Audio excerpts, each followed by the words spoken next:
Hey, I'm Amanda from Trifecta Fitness. We're proud to be Clarksville's new Get Fit headquarters. Trifecta Fitness is a state-of-the-art spin and strength training studio. Our spin studio is truly one of a kind in this area, complete with 20 state-of-the-art live fitness bikes and an incredible sound system. Our strength training is done in small groups of 6 or fewer, and all of our strength and spin classes are scalable for every level of experience. Come see us in the heart of Clarksville, just behind MAPCO at the corner of Old Trenton Road and Wilma Rudolph Boulevard. Call us for more info at 931-542-6265 or download our Trifecta Fitness app for a full list of upcoming classes.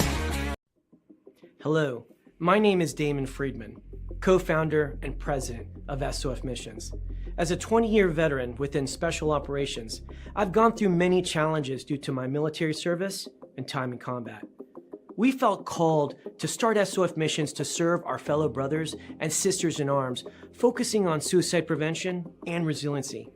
Our mission at SOF Missions is to empower warriors to find purpose and be resilient. Since 2011, when we started the organization, almost 3 million men and women have deployed to Iraq and Afghanistan. Unfortunately, the scars of war take a toll on their psychological, physical, social, and spiritual health. Many veterans feel a sense of hopelessness and a loss of purpose when they return to civilian life. They feel isolated and alone, unable to reconnect. And in the greatest of tragedies, over 20 veterans lose all hope and take their own lives. Our goal at SOF Missions is to provide veterans the tools and resources so that they don't become a statistic. We offer a unique approach to combating veteran suicide through a whole health, intradisciplinary model. The Be Resilient program is a 4-pillar methodology that addresses the areas of psychological, physical, social, and spiritual wellness. We provide care through 3 delivery methods: medical clinics, retreats, and educational training. Since we started back in 2011, we have been able to reach veterans in all 50 states and have served over 3,000 veterans through the Be Resilient program. Being resilient is a multifaceted and complex issue. We know that to find a lasting solution, we have to address the whole warrior. Many challenges cannot be solved by providing the treatments and modalities of just one component, but by tackling them all. Now, we've expanded our services to include law enforcement and first responders. Together, we can make a lasting impact in the lives of warriors across the nation. To learn more, visit our website at sofmissions.org. Proceed to your post assignment. All units proceed to your post assignment.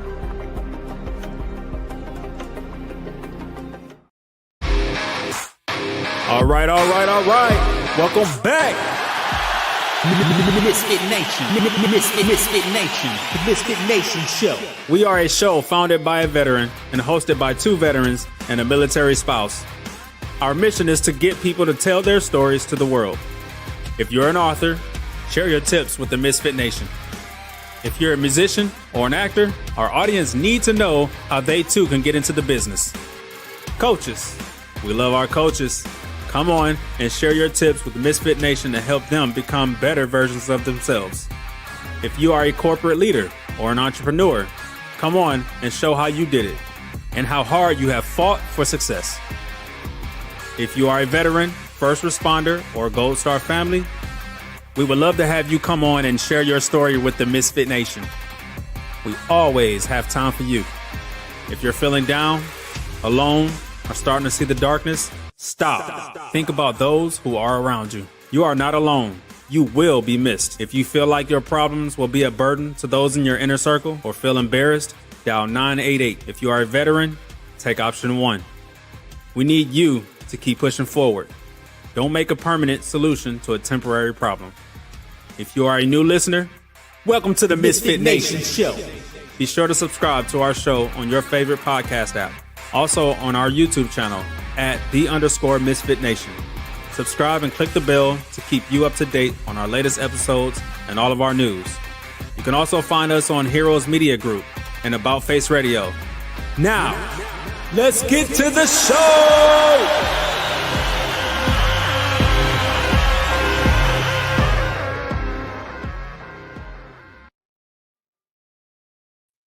All right.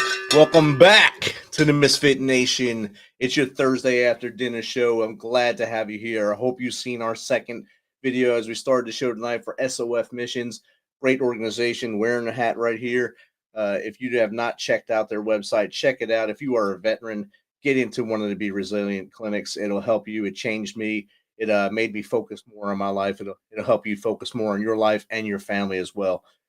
Tonight, we have a brother that I guess sucked up the same dirt as I did. In strike, we had a saying, I am a strike soldier. I fight where I'm told. I win where we fight. Well, his unit was sent to a valley where the Russians got their asses handed to them in their whole conflict in Afghanistan. His unit was able to go in there along with the strike brothers and clear out the Arghandab Valley. So he left a musical career to join the military after 9/11, of course. He got to go to Abu Ghraib in Iraq and then the Arghandab Valley, where he served. And with multiple injuries, he went through the Warrior Transition Unit. And then he's now out of the military, got his degree, and he wrote a great book, Sons of Arghandab. And without further ado, let's just bring on Joseph Fontenot. Welcome, Joseph. Hey, how's it going, Rich? I'm doing great, brother. Thank you for being flexible tonight and jumping in. Yeah, of course, man. Next man up, you know? Heck yeah. So I just gave a 2-sentence blurb about you right there. If you don't mind, give us a little more about you, or as far as you want to go back to how we got here. So I'll go back to, I guess, the beginning. Started back in 2006 when I joined the Army. Just prior to joining the Army, anybody that looks up on the internet to see what I did before that, there was a music career. There was a couple of well-known bands that I had the opportunity to play in. One of them, which is doing a reunion right now, which is doing some pretty good things, and I'm happy for them. The other one is a band called Jackknife.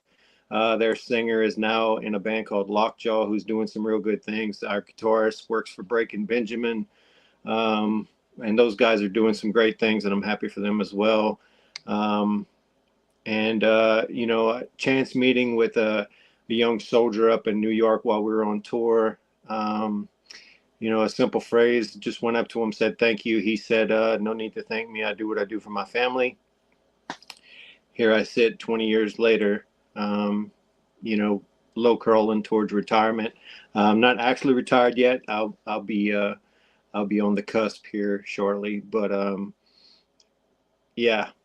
so that's basically the extent of it. I have 2 deployments, one to Iraq, one to Afghanistan. I would have had several others, but 13 surgeries prevented that. Total knee replacement, replaced vertebrae in my spine, rod through my left foot, etc., etc. I'm sure other veterans have the same issues. You had to go above and beyond because you were a strike soldier, so you had to get hurt above and beyond, I guess. I'm not sure what it was. Maybe it was just because I joined late. God saw it fit to throw a couple of extra hurdles in there for me. Yeah, a couple curveballs. We got to get used to those curveballs in life, and obviously you were able to hit those curveballs, and you kept your wits, and you were able to write the book, of course, and you got your degree in psychological forensics, right? So, I mean, that's 2 very big things there. One, getting a degree is awesome. Writing a book is even more instrumental in your life because not only did you write a story about what you saw, it also tells the story of your brothers that were there with you in the Arghandab Valley. I did. To be honest, I had zero intentions of writing the book. The book came to be because of Andrew Bragg. Conveniently, Andrew Bragg and I actually did the RIP together in the Arghandab, and neither one of us actually realized it until we started talking afterwards. Andrew and I were partnered up during the RIP, and the only reason that we realized that was because later on we were talking, and I asked him where he was at, as far as the room structure inside of Cop Tynes, and he said that his room was the first one when you walked in on the right. And I said, no way, really? And he said, yeah. And I said, do you remember sharing music with me? And he said, yeah. I said, no shit, huh? And come to find out, he shared a piece of music by a group. I think the band was called Saving Judgment. And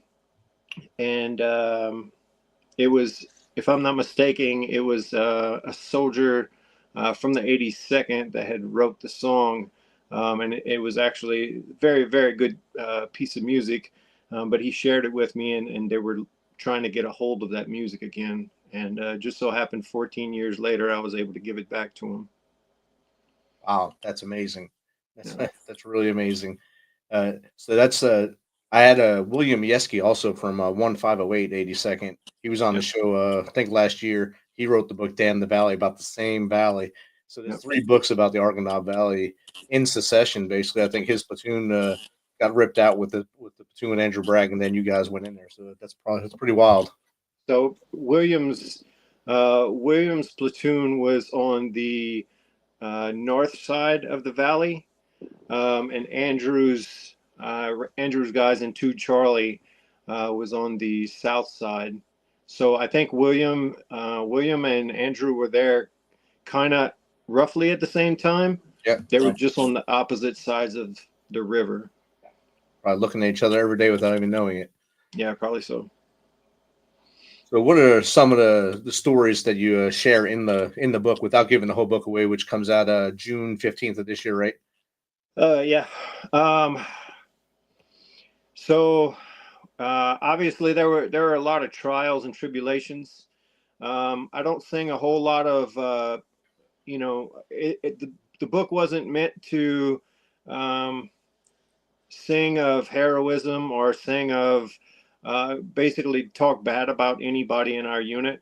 It was just to give an honest depiction of what I saw from my foxhole, but I wanted to include multiple avenues for the reader to see from different angles what went on in the Arghandab. I didn't want it to be a story that was told one-dimensionally just from me. So I wanted it to be told from across the Arghandab. So I did a lot of interviews from a lot of different people from the different cops that were being set up or that were already set up. And it allowed me to get a lot of information from a lot of different soldiers. There were soldiers that got hit during the deployment that I didn't even realize that got hit. One of the major operations that that propelled the Top Guns forward during the deployment was the Battle of Bakersfield, which happened on July 30th. And during that operation, we lost Sergeant Stout, Specialist Stansberry, and Master Sergeant Pittman. Master Sergeant Pittman was attached to us from Asymmetric Warfare Group. He had just retired from Special Forces a few months earlier and started working for Asymmetric Warfare Group. And he had been a huge asset to us. He was actually there on the ground when Specialist Moon was killed as well during the patrol with 2 Charlie. And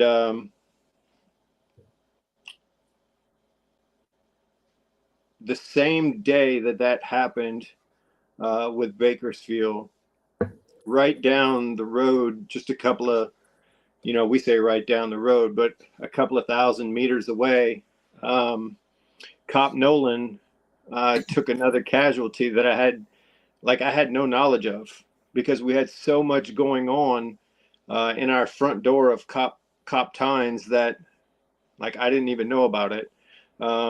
But at that same time, there was, Cop Nolan was doing their own medevac for an amputee that they had suffered, which was it's talked about in the book. And Smoke Manley, it kind of ties in with Smoke Manley's story, and it talks about how there's so much that went on in the Arghandab that it's really hard to capture everything that went on. And to be perfectly honest, I could write that book probably 100 different ways, 100 different times, and still not capture everything. I know I first got the strike in July. I came from Korea and got put on Rear D to do the training, and then met you guys over there at the end of August, beginning of September. So all those battles were happening, and we were receiving all that stuff at the ramp ceremonies here on Campbell. Those who came back this way, that we had to pay homage to them as they came home. And so that was our mindset going in, that you guys are in the biggest fight that the brigade had been in a while, an asymmetric fight that was unmatched. And then we landed the day I landed on Fob Wilson. Rockets came in as my bird landed, and I said, "Oh, this is how they welcome you here. This is how they welcome you to Afghanistan." So you go right into the fight, and it didn't stop the whole time I was there. Yeah. So in the initial our initial entry into Kandahar, it talks about us flying in and getting welcomed from the Taliban fighters that were on the mountaintops, and them shooting at the bird as we're flying over. And it talks about us having to do a combat landing. And it was very real. Like that happened. Like you could hear, it sounded like popcorn inside of the hull of the bird. But like we were lucky that day, and we were lucky for a lot of days after that. Sergeant Phillips Casey made a comment when we got home during the conversation that he wished that we had an overlay that would have shown us of where every IED was actually placed and where we walked, just to see how close we were. Oh yeah. Wow, yeah. That would have been an amazing overlay to see how lucky you guys were to make it out of there and through those IED basically farm that they had over there. Yeah. They were pretty astute at putting that stuff in, hiding it, and then of course filming as you guys or any one of the strike soldiers in that whole area went through any of those canals or the river valley just to get their propaganda videos. Yeah, they tried. To be honest, I don't recall seeing too many videos of our time there. They were pretty proficient initially of setting in place little markers in the trees. Those markers eventually, like once we figured out like what they were doing as far as the markers, it got passed around pretty quickly like wildfire across the AO, and that helped everyone to kind of tame down the amount of IEDs, because everybody started noticing, everybody started paying attention to like the surrounding areas, and they started looking for, you know, the signs and symptoms, because, you know, everybody goes to JRTC prior to going over there. And what we were looking for at JRTC was nothing compared to what we were actually going to be looking for there. One of the things that we were taught when we were in JRTC was like if we found a rug, to like look underneath the rug to see if maybe there's like a trap door or something underneath the rug, right? Well, we found this surgical bed down site where they were bringing some of their wounded after we would get into a firefight with them. And we found it, and it had like blood on the rug. So me and Sergeant Cox were kind of looking around in this site, and doing what I had been trained. I went to lift up the rug, and as I went to lift up the rug, Sergeant Cox stopped me, and there was a wire that was connected to the rug that went over to this wall where they had buried an HME jug into the wall. And as soon as I were to lift it up, the rug, it would have just blasted me straight to the side of the face. Yeah. Yeah. So that same training that we had focused on would have ended up killing you. Yeah. Definitely. So, and it's no, I mean, you could say it's no fault to JRTC because they're usually kind of a step behind because they're getting intel from people before you went over, or two before probably, where they actually honed it. The lesson Army for the Center for Lessons Learned, and then when it finally filters to them, they give it to you. It's already too late at that point because the enemy, as you learned in both areas in Iraq and Afghanistan, they're always a step ahead in their craftiness and how to get ahead of our technology. Yeah, they change their TTPs just like we do. So, and they constantly watch how you guys walked on patrol, how you guys reacted on an ID, how you guys did everything. So yeah. you guys had to learn how they reacted to you while they were already learning how you were reacting to them. It's a game of cat and mouse, and it's hard to win when you're always playing that same game. And maybe that's why they sent the artillery in instead of another infantry unit, because they figured if they sent another infantry unit in, the infantry would be schooled on, infantry tactics the correct way. Instead, they sent an artillery unit that was just kind of, they're like, hey, we know the basics, probably like going to level 1 combatives, enough to get yourself in trouble. So that's kind of what we did. We knew enough to get ourselves in trouble. And then we got there, the 82nd guys said, hey, we're going to teach you enough to help you, which they did. So kudos to them. From there, it was like sink or swim. Once they left, it was, let's figure this shit out. Yeah. And I think it's almost every rip I went through on deployments. It was, we'll give you enough fodder to get you going because we know you're not going to do things the same way we did it anyway. Yeah. And you may not even listen to me, but we're going to give you everything that worked for us. Yeah. Well, I can tell you that the guys from 2 Charlie, we listened to those guys very intently. Andrew Bragg, Dale Nollinger, Farnsworth, LaChance, those guys were, I can't sing their praises enough. I'm not going to say they were nice to us. They were assholes to us, which is fine. They were very hardened, and they were very, they had lost a lot of their brothers, and they had lost a lot of their leaders. So they were, shell shocked, a lot of them, which we actually had a joint, like meetup together, to where we all kind of like talked and kind of like cleared the air of anything we had to say or whatever. And it was nice for everybody to just talk again, under one umbrella with, like no hard feelings. And, but those guys, like, there's a lot of things that they showed us that, paid dividends down the road. Definitely. It definitely does. And I remember when I think it was Big Red 1 that came in to take our place. They came in and they didn't want to listen to anything we were saying to them until finally, I think one of their guys was out with 175 Cav and they were lost on that day. And then all of a sudden they turned their ears on and say, what are we doing wrong? I said, maybe you're not listening to what we're saying to you. You're going, this is our SOP. This is how we did things at Fort Riley. And this is how it's going to work here. And us telling them it wasn't Fort Riley, it wasn't NTC. This is Afghanistan. It's a whole different monster. Finally clicked in their heads at that point.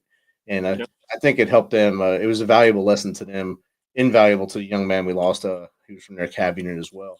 But sometimes it's those hard lessons that we don't want to listen to, but you really have to let it sink in. Yeah, absolutely. We got a question in the chat from the audience for you. From Warrior Mindset 87. Joseph, you gave up a music career to serve in the Army. Do you ever think about what your life would have been like if you had stayed in music instead of enlisting? So I don't regret, for one second, giving up my music career to join the Army. It was something that I wanted to do mainly for my son. And as much as I love music and I'm still very passionate about music, there's no better day than Friday for me because new music comes out every Friday, and I'm passionate about it. I still communicate with my friends in Acid Bath, predominantly Mike and Jimmy, and I still talk to some of the guys from Jackknife and some of the other bands that I've been in. My life would be completely different had I continued down that road. But I can honestly say that the sacrifice that I made to join the Army for my son was the exact right sacrifice to make. My son is now 26 years old. My son has a degree in engineering. He's building fighter planes for Lockheed Martin. And I was able to give him my GI Bill, so he didn't pay a dime to go to college. So I think from an aspect of a father, the decision that I made to sacrifice my music career to serve my country and be able to do something for my son was the absolute right decision. No matter how much I loved music, I don't think I could have given him that same opportunity. That's outstanding, and kudos to your son. That's not engineering. Is not an easy degree to go through. So you have to have brains and a lot of willpower to get through it. And then to be where he is now at Lockheed Martin, building fighter jets, that's amazing. And congratulations to you for instilling that in him. Yeah, he's a pretty amazing young man. He's been playing drums since he's like 3 years old. So maybe one day he'll make enough money to where he can quit working, and maybe he'll be the next generation of musician. There you go. And you could be the proud dad with the fan signs. It's good. Yeah, I'll be the old man with a skullet, like standing in the back or something. Heck yeah, skullet. Awesome. Outstanding. Another question popped in while you were answering that one. This is from Ghost Recon Vets. Looking back on your deployments, what's one lesson you learned in combat that still applies to your life and leadership today? Thank you, Ghost Recon Vets. I think probably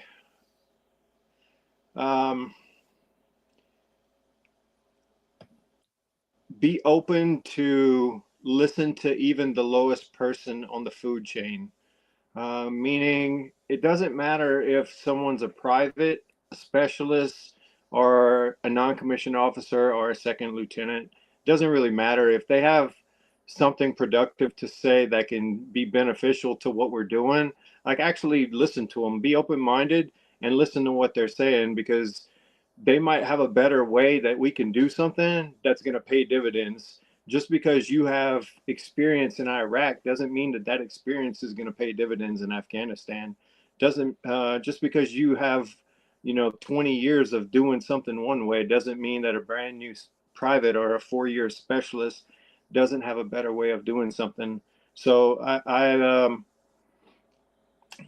I take some of the experiences that we had from combat, that our soldiers were able to manipulate certain scenarios and were able to say, hey, chief, like, we did this way, why don't we try it like this? I think we'll get a better result. And we tried it their way, and sure as shit, it worked. So being open to allowing your subordinates to think outside the box allows you as a leader to see the picture in a much wider angle than if you just try and control the picture yourself. So I think having the opportunity to see the picture as clear as you can allows you to be a better leader. So that's what I took out of being in combat, is allowing your subordinates to help you to be the best leader you can be. And that's just being open-minded. Definitely. That's I think a lesson a lot of us as leaders learn in the military, that you have to be able to have that open mind to listen both up and down. So you're always going to be getting mentored from those above you, but sometimes that person that you're mentoring is giving you advice that you really don't know at right away, but then you realize that they have a lot more to offer than you really are supposed to allow or expected to allow. And they can be the solution to the problems that you have. And sometimes their tactical acumen is a little better than yours because they learned it a different way, and you can bring them in and solve the problem. So as you were going through the process of the book, did you reach out to all your old buddies? I'm sure you're still in contact with a lot of them anyway. But were there any that was like a good reunion to get back with and maybe check on some of the stories? So there was actually several. So my old PL, his name is Zach Panaleo. He and I still talk quite frequently. Like you'll see in the book, he and I become, pretty inseparable. There wasn't much we did without each other, and like he was he was pretty much my left hand. Like I would have rather gone down with the ship than walk away without him, you know. I talk to him pretty often, and Zach being Zach, he kept a journal while we were in theater. I can honestly tell you I did not. Like I said, I never had any intentions on writing a book. I was more focused on making sure our guys were doing the right shit, making sure that their weapons were straight, making sure we were doing PCCs, PCIs, making sure we were planning routes and stuff like that. And to me, that was more important than keeping a journal, to be honest with you. So I never kept a journal. However, when I reached out to Zach and I asked him if he would be interested in like doing an interview with me, he said, you know, I can, however, I can also send you my journal. So by him sending me his journal, it helped me to get specific dates. It helped me to get more definitive like distances of firefights that we were in and things like that. So that was very beneficial for me as far as the book went. I reached out to now Lieutenant Colonel Smithson, who was at Cop Babber. He was able to give me a lot of information, which was very beneficial because he was at a completely different cop. He even went as far as giving me information that you'll see in the book from like when he was at JRTC. And it was like lessons learned, like stuff that he, like when they were at JRTC, it was kind of like one of those, like, these are things that I don't want to do when we get to combat. Like these are, you know, mistakes I don't want to make. So like that stuff's listed in the book by his permission.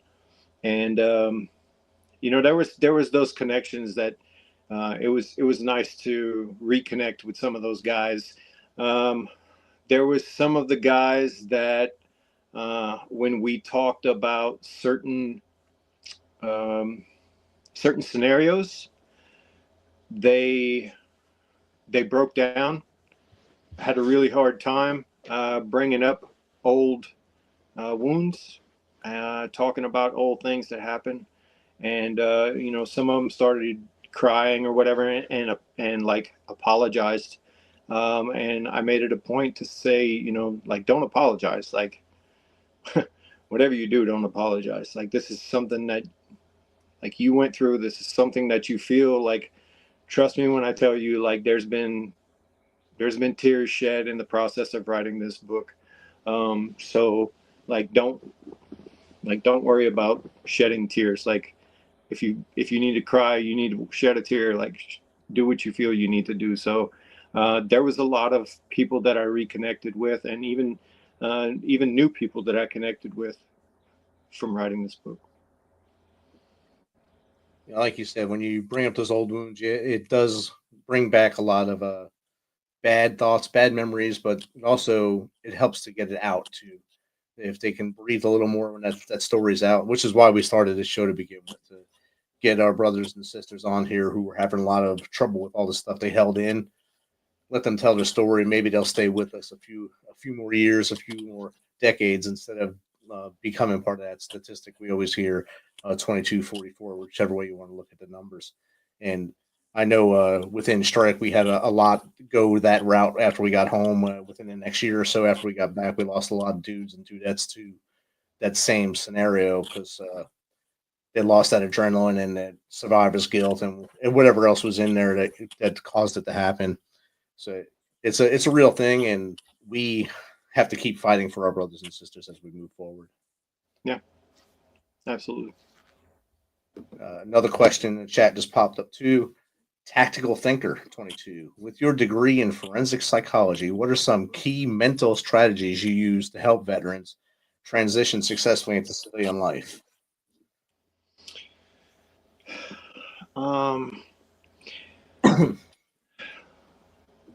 Well, being that I'm in the process of doing it myself right now, I would say the biggest thing is focusing on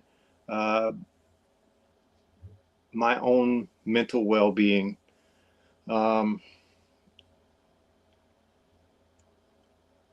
So not to tie your question back to the book, but I'm going to tie it back to the book. In the book, there's a chapter that's called The Final Mission. And the final mission is what happened during the writing of the book. And it's more about during the writing of the book based off of the mental aspect of writing the book. For a psychological aspect of preparing yourself for retirement, preparing yourself for transition from the military into civilian life, everybody that I've talked to so far tells me it is such a huge, enormous jump because no one out there cares, and there's no brotherhood like the brotherhood that we have inside the military. Brotherhood, sisterhood, however you want to look at it. And there's nothing like it in the military, and I think that's part of the reason why I've stayed as long as I have and fought as hard as I've fought to stay as long as I have. So what do? I tell people on a daily basis, don't worry about the Army, because the Army will still be the Army after we're gone. Take care of yourself. Take care of your mental stability. In taking care of your mental stability, you also have to take care of your physical health. Because we've been soldiers for so long that if you don't take care of your physical health, at least to some level, your mental stability will also suffer. So the two kind of tie into each other. There's a gentleman here. He's a sergeant first class here at Fort Sill, and I am. I've just recently had an opportunity to help him go and take care of himself. And out of the last 3.5 years, it's probably the most important thing that I've done, with the exception of writing this book, because I've had the opportunity to help him save himself from himself, or save him from himself. Because even in talking to him, he was headed down a one-way street. And he had already made up his mind. He was not going to get help. He had, that whole stigma of not wanting to get help. He had chosen to not want to go get help. And I was asked to speak to him as a senior NCO, so I did. But I didn't speak to him as a senior NCO. I spoke to him as a soldier. I spoke to him as someone who gives a shit. Because I think we all know, as either soldiers or ex-soldiers, at some point or another, take the rank off, take the name off, and just be a man. Just be human and talk to somebody like you actually give a shit. So from a psychological standpoint, it doesn't matter if I'm a specialist, a sergeant, a first sergeant, it doesn't matter. Talking to somebody and just showing them that you actually care about their well-being and that you want to see them get better no matter what it takes, I think that's more important than anything else. And for me, that's probably been one of the most successful things that I've been able to do to help somebody that I know is going to be transitioning soon, as well as myself, is just ensuring that people that I know that are going to be transitioning are starting to focus on taking care of themselves mentally, because for far too long, I think the GWAT population have put that on the back burner because of the stigma of, if I go do this, it's going to be a career ender. Definitely. Hopefully 100%. that answers your question. I think that answers the questions.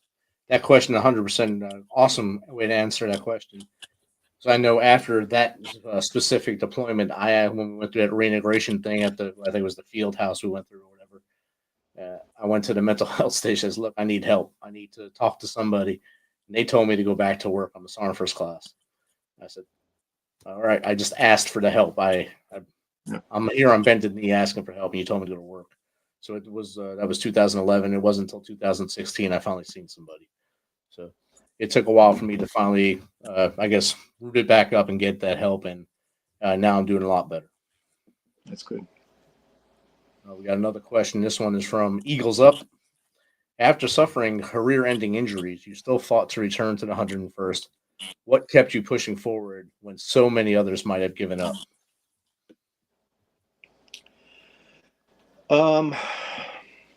Several things. Like I said, I joined because of my son. And so there's all these little memes online, and different people pull different strength from different things, right? So I saw this meme, and it was a lion, and there was this little kitten that was like sitting on the side, and it said, if you quit now, don't forget who's watching. Right. And I thought about that, and I was like, if I give up right now, what does that show my son?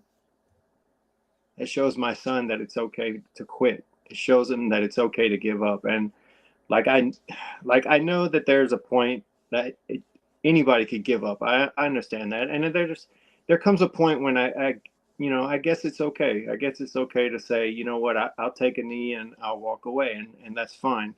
But I think each person has to decide that for themselves. For me personally, I wasn't ready. I decide on my own terms when I'm going to do stuff. When I walked away from music, I made the decision on my own. I wanted to make the decision to walk away from the Army on my own. I got told 5 different times that I was going to have to med board, and all 5 times I fought it. When I was at the Warrior Transition Battalion at Fort Campbell, I fought it.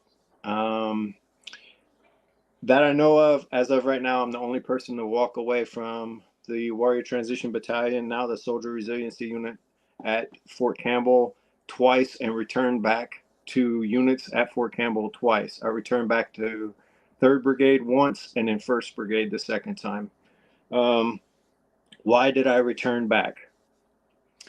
I returned back because I love being a soldier. I love being a non-commissioned officer, and I love doing my job. As cheesy as that might sound, that's the real answer. Like, there's, I think there comes a point in your career where you're beat up and you're tired and you're exhausted and you're ready to hang it up. And I think for me, at 20 years, I think I've gotten to that point where, like, my body is busted after my back surgery where they replaced my vertebrae. I think that was kind of like the culminating event for me. And I think now it's time for me to, like, move out of the way and let somebody else take my place. But when I had all the other surgeries at Campbell, I wasn't ready, and I wanted to continue to fight, and I did continue to fight. And I'll bring that full circle. I had a soldier that I just recently lost on February 2nd. His name is Tyler Loveridge. He was killed at Fort Campbell on a motorcycle accident. It was his second motorcycle accident. His first motorcycle accident happened in 2020. He was a 13 Juliet. And when he got in that motorcycle accident, he was one of my soldiers, and I was told, like, he more than likely wasn't going to make it. So I drove as fast as I could to Vanderbilt to be by his side. And long story short, he ended up making it, but he had to have his leg amputated. So when he woke up, he's a goofy kid. First off, he is one of the goofiest kids you ever meet in your life. So he woke up and he saw me standing there and he was like, "Well, shit, Smoke." And I was like, "What's up, love?" And he was like, "Nothing, Smoke. Feels like I've been in a motorcycle accident." I was like, "Well, shit, Smoke." I was like, "That you were." And he made this face, and I said, "What's wrong, love?" And he said, "My foot itches." So I started rubbing his foot, and he said, "No, my other foot, Smoke." And that's when it dawned on me that he didn't know that his foot had been amputated. So I said, "Listen, I'm gonna lift the sheet off of your leg. I need you to look down, all right?" So he looked down, and that was the first time he had ever saw his leg was gone. Wow. The next thing that soldier said to me blew my mind, because the next thing out of his mouth was, "Smoke, do you think that they're going to make me get out of the Army now?" So this young man, even knowing that they had just amputated his leg, his concern wasn't anything else other than, "Do you think they're going to make me get out of the Army?" And I said, "You know, love, I don't know, but I'll be with you every step of the way." So I was with him every step of the way, and he ended up fighting the med board, and he won, and he stayed in the Army. And then he ended up going to JRTC. His nub got infected, and he ended up having to get out. But he stayed in. He fought it, and it was that kind of mentality, like why I fought so hard to stay in, because of soldiers like that, soldiers that love the Army, soldiers that want to be in the Army, and it's like I love the mentality. I love that mentality, and that's why I love being a soldier. Definitely. And he died doing the thing he loved the most, riding a motorcycle too. So Yeah. second time as well. We have a very bad problem here in the greater Clarksville area. People hitting motorcycles. Uh, it could be either side of the equation: driver of the car, driver of the truck, or the motorcycle. But either way, we lose too many motorcycle riders here. And Yeah. he's one we lost to. So bad. It's definitely a show of resilience on his part, a show of resilience on your part to go through twice. I mean, you went from strike, then you went to the Rockasans, then the Bastogne, then you finally said, "That's it, I got to leave Fort Campbell." So you went to, now you're at Fort Sill.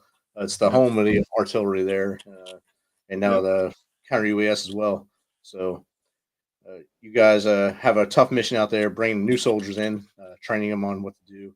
Have you seen any good trends of new soldiers coming through now? So what I'll tell you is they're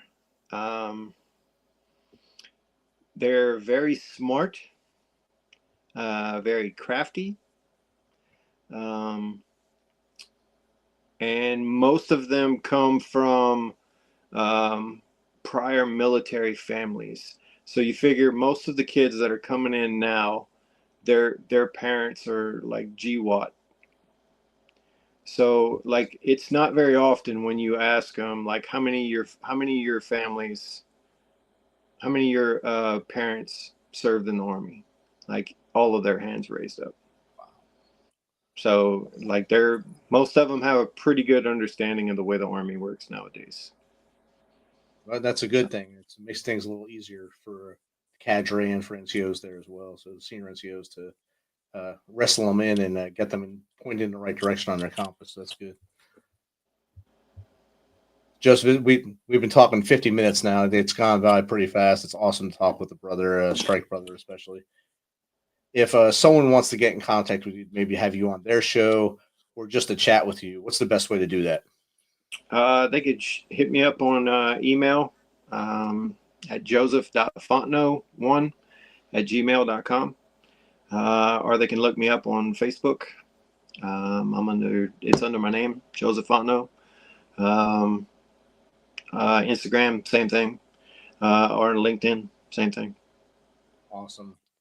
And what we like to do here as we start to close out is to have you tell the Misfit Nation 3 things they can start doing tomorrow to make them a better human as they move through the rest of their lives. What are the 3 things you do to help you get through the day and to make you feel better and push forward?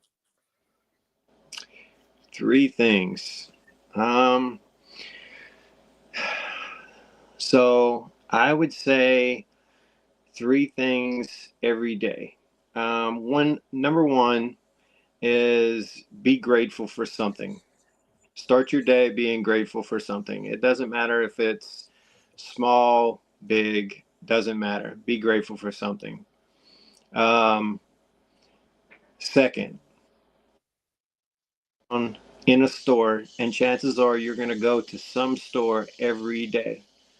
Walking around in a store and you see an old veteran with a hat. Doesn't matter if it's a Desert Storm, World War II, doesn't matter. Go up to them and say thank you, because that means more to them than you know. A lot of us, especially myself, don't know how to take a thank you when somebody says thank you for your service. However, most of those guys didn't get thank yous when they came home. So just going up to them and say, hey, thank you for paving the way goes a long way. Lastly, take a few seconds out of the end of your day and watch a sunset. Because if you watch a sunset at the end of each of your day, you will sleep more peaceful. I promise. Outstanding. 3 great things right there. And awesome, Misfit Nation. Take heed to those and write them down. Put them on the list of all the other things you've learned here in the Misfit Nation. His first one is something that comes up a lot: be grateful. Everyone always says be grateful. So that's an awesome thing to do. It kind of also clears your chest when you're grateful for things, clears your mind. And seeing that sunset at the end of the day shows that you can have that victory of making it through the day.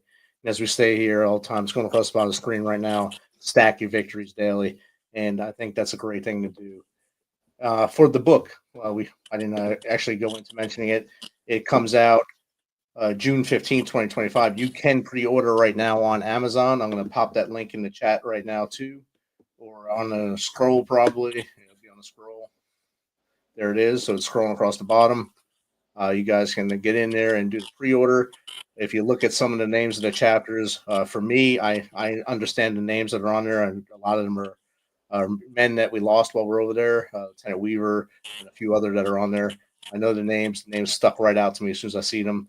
So make sure you get this book and support the work of Joseph Fontenot. And as it moves forward, again, brother, thank you for taking some of your time tonight to hang out with us and to come in on basically an hour and a half notice. So yeah, of course, man. Thanks for having me out. And if you ever want to come back on again, just give us a shout. We'll get you on our Tuesday show with my brother and Jake. Let them talk to you from a different angle. Yeah, of course. I appreciate you having me out, and wish you guys nothing but the best moving forward. Thanks, brother. Have a good night. You too. See ya. Night, Misfit Nation. This message is from the U.S. Department of Veterans Affairs. Did you serve in the military? If so, you can obtain a free lifetime pass to more than 2,000 federal recreation sites. These sites are located across more than 400 million acres of public lands, including national parks, wildlife refuges, and forests. The lands host activities to fit any lifestyle: hiking, biking, fishing, camping, and much more. Gold Star families are also eligible for these free lifetime passes. Plus, they cover entrance fees for a driver and all passengers in a car, or up to 3 additional adults at sites that charge per person. Obtaining one is easy. Just go to the National Park Service website, nps.gov, or the National Park Service app.